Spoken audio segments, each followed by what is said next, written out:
कौशल्या रात को अपने कमरे में सोई हुई थी। उसका कमरा घर के दूसरे माले पर था। वो खिड़की की तरफ मुंह करके आराम से सो रही थी। अचानक से उसकी नींद खुली। उसकी नजर खिड़की की ओर गई और वो चौंक गई। उसने देखा पड़ोस की बिमला की नई बहू पायल खिड़की से कमरे के अंदर झांक रही थी। कौन कौन है वहाँ? पायल है क्या? खिड़की के बाहर से तुरंत पायल का चेहरा हट गया। कौशल्या दौड़कर खिड़की के पास गई। कौन है? कौन? पायल तुम हो क्या? लेकिन कौशल्या किसी को देख ही नहीं पाई। वो खिड़की से आगे पीछे ऊपर नीचे चारों तरफ देखती रह गई। उसे पूरी रात नींद नहीं आई।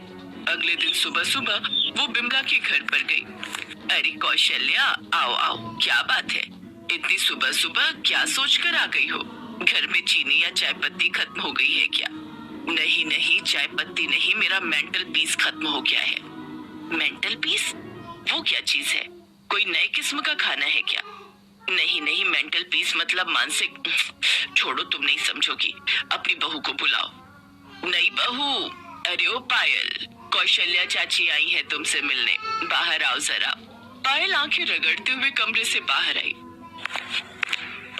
क्या बात है कौशल्या चाची, इतनी सुबह?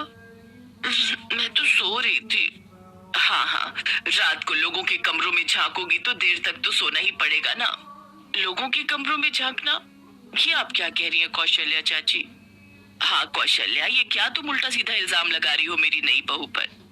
मैंने कल रात साफ साफ तेरी बहू को मेरी खिड़की के बाहर देखा था।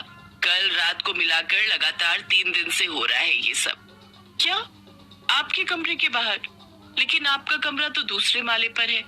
हाँ वही तो, वहाँ क्या मेरी बहू उड़ कर जाएगी? या फिर जादुई शक्तियों से पैर लंबे कर लूंगी?